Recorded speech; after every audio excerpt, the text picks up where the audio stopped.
El recinto La Pantera, ubicada vía Amis Ecuador a 13 kilómetros de Susufindi, se da inicio a un litigio por asunto de tierras, en el año 2012, entre el señor Heraldo Romero y un grupo de unas 25 personas, habitantes del sector, comandadas por Lenin Mendoza y segundo Arnulfo Lima Vargas, este último concuñado del señor Heraldo Romero, por lo que se ve claramente, que es un pleito familiar, para la cual el señor Lima en su don de engañar ha usado a los moradores del sector, entre ellos al señor Lenin, quien tenía pocos días a haber llegado a vivir en el sector.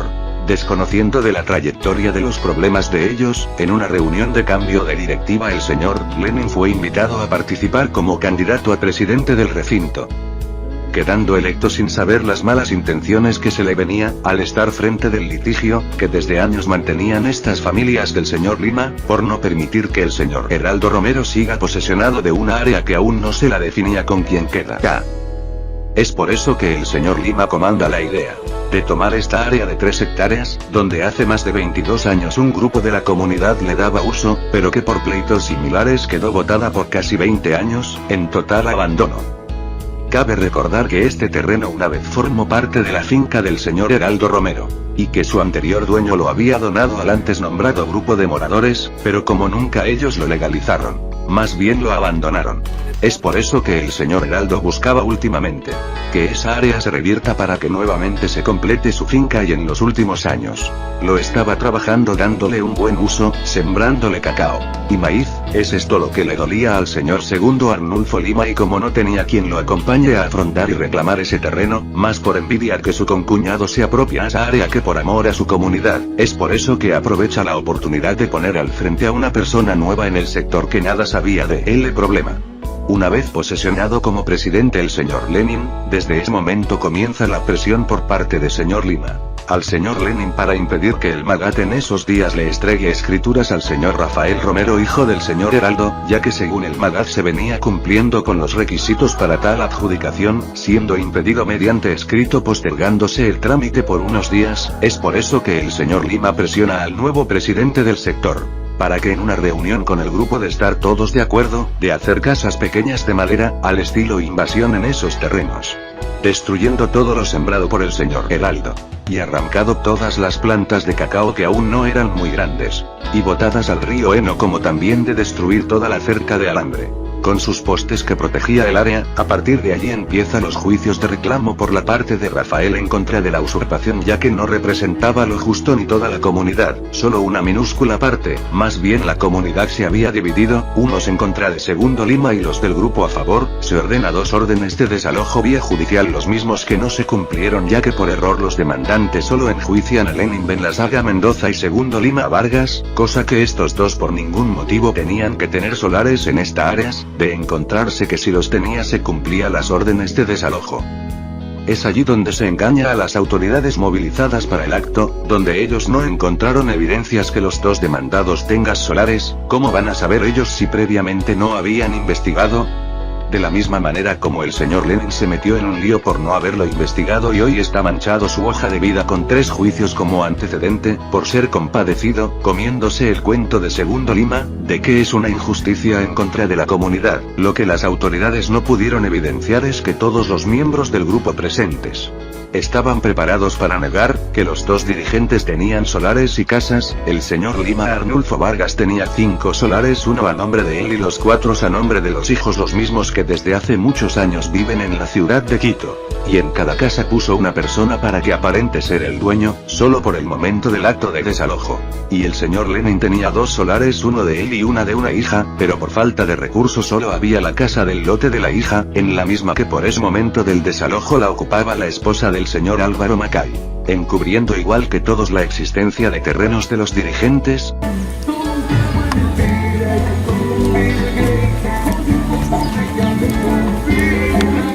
Segundo Lima, a quien se lo pretende desalojar de esta área del centro poblado, él ni siquiera tiene solar, ni siquiera tiene construida vivienda en la cual se viene a derrocar. De igual manera, el señor Lenin Benlazaga casualmente es el expresidente de esta... es el expresidente de esta organización, que tampoco ha sido demandada como organización sino como persona natural. Las demás personas que usted ve aquí presentes son los propietarios de las viviendas construidas aquí en esta posesión, que la mantienen por más de 34 años.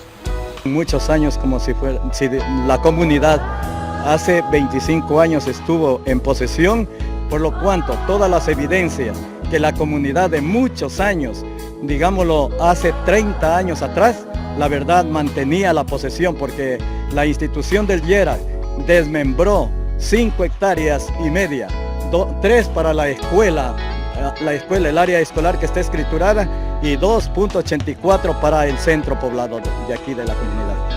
Pues discúlpeme, tengo mi predio más o menos aquí a 800 metros, ahí está mi casa, mi familia, ahí vivimos. Nosotros no tenemos nada, simplemente nos comprometemos con nuestra comunidad porque somos parte íntegra de ella hace más de 35 años en el lugar. Mire, uno de los pioneros aquí, uno de los primeros. La orden tenía que ser que aquí se venga a buscar a Lenín Benlazaga y a Segundo Lima, pedirles que abandonen voluntariamente, caso de no hacerlo con la fuerza pública, hacerlos desalojar y derrocar las viviendas de ellos, que ellos hayan construido aquí en esta comunidad. Pero al contrario de eso se hace al contrario. Se ordena que desalojen a todas las personas y a Segundo Lima y a Lenín Benlazaga no los han contactado directamente. Es más, cuando han pedido la palabra no les han permitido intervenir ni escucharles, excepto al principio cuando recién ingresamos, por el simple hecho de que los dos sentenciados en esta demanda de despojo violento pues no tienen vivienda aquí. Tenemos que ser conscientes. La dueña está en Tuchupín, la que ha comprado eso, que tengo entendido así. Me dijeron así, usted... le dijeron, entonces no es que usted le consta. Usted fue presidente, ¿no es cierto?, de aquí. Sí, pero usted le dijeron, sí. Dice, ya. A conversar con don Patricio. Pero ella tenía, sí. Entonces, así como Lima tenía 5, sí. De él y los 4 hijos. Y los 4 hijos ya por eso, ahora, yo tenía uno, el mío, ese. O sea, yo me hago cargo de lo que era claro, mío. lo suyo. Y yo venía pagando mi esposa. ¿Y estas fotos de van algún periódico? Es que lo que pasa es esto, eso no es su problema.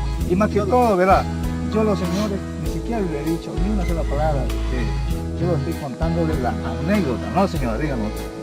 Ni siquiera la hijita tiene culpa, yo no estoy diciendo que nadie de ellos tiene culpa. Culpa tienen los dirigentes corruptos. Exactamente, eso, pero mire, don Franklin compró ese solar de ahí. ¿Qué hicieron? Como no se hizo el negocio en la sala, tuvo que compró el solar. La señora María, por ejemplo, lo compró y tuvo que ella darle la plata al señor que, digamos, al dueño de ese solar, a don Franklin. Don Franklin compró el solar de ahí. Así pues no se negoció en la sala, tuvieron que poner eso y... Joven, disculpe, no me tome foto. ¿Para qué quiere esa foto? Dígame. Entonces no, maestro, entonces... Dígame. Esa cosa tenga la voluntad y retírese. No era con usted, pero usted está de más, retírese. Pues. Porque no es con usted, pues. Estamos conversando, no sé si usted va a conversar honestamente, no tenga que hacerlo. A mí me puede filmar quien sea, mientras yo diga la verdad, no tengo temor a nada. Así es. No tiene conocimiento. Es que ya. ¿Gobierno o qué? No, con ese tipo tampoco, verá, le cuento lo que estamos haciendo aquí. Cabe recordar que todos los del grupo del Comité de Desarrollo del Recinto La Pantera tenían terrenos donde ellos viven, tal el caso que el señor Lima Arnulfo tiene 60 hectáreas a orillas de la vía, que sus solares al mando de él en el área del litis es solo para negocio, ya que en la actualidad ha vendido casi todos. No así el señor Lenín Mendoza, que no tiene en ningún lugar del país pero que también vendió el de él y el de su hija, pero por motivos domésticos. Por tal razón se procedió a hacer una asociación de agroproductores para tener un respaldo en el litis. Todos tenían que tener terreno legal, o al menos en arriendo mediante contrato legal, un área de al menos 3 hectáreas y el señor Lima otorgó contratos de arrendamientos a los moradores que no tenían aún legal sus tierras para agregar a los trámites de asociación, demostrando que tiene tierras suficiente y que su interés por el pleito obedecía a celos familiares. Le venía una tercera orden de desalojo, pero una comisión integrada por el señor Lima viajó a Quito con el mismo cuento chino hasta el doctor Villacis, delegado del ministro Gustavo Jalí, quien impidió el intento de desalojo. Cabe resaltar que allí no se respeta para nada los reglamentos internos ni estatutos, que el cacique mayor y el títere actual ha expulsado a varios de sus integrantes, quitándole a la vez el solar, para venderlos a otro, sin ni siquiera haberle devuelto los gastos, sin contar el sufrimiento de ellos. En mingas, comisiones, aportaciones económicas, etc. Ha pasado el tiempo y en el sector solo habitan unas 5 familias, los que compraron posteriormente, el resto, casas vacías, unas solo el esqueleto y otros solares que aún sigue vacíos. Los que iniciaron casi todos no viven allí, porque ellos tienen mejor lugar donde vivir. Los pocos que están unos tienen sus pozos sépticos a orillas del río, zona prohibida porque 50 metros son área de protección, donde no tiene que haber contaminación, pero como las imágenes lo demuestran, muestran, vemos llantas de gran tamaño botadas en un estero, a 30 metros de la orilla del río Eno. Invito a las autoridades a investigar en el recinto La Pantera, en especial a los moradores que se abstuvieron a participar de este litis, si el contenido a este vídeo está o no acorde a los hechos suscitados. Un llamado a los asambleístas de la Comisión de Biodiversidad y Medio Ambiente a tomar cartas en el asunto. Esto no lo pueden dejar pasar por alto, porque atenta a la naturaleza. Al permitir un poblado a orillas de un río, que se tome en cuenta que esta es una área estratégica para que allí funcione un parque ecológico, que atraiga el turismo para el servicio del cantón, la provincia y el país. Ya que es el mejor lugar que tiene Shushufindi como sitio de turismo al lado del río, y ahora con el asfaltado de la vía el que menos se daría un paseo para recrearse. ¡Viva la patria, carajo! Dijo Lenín Moreno. Denunciemos la corrupción.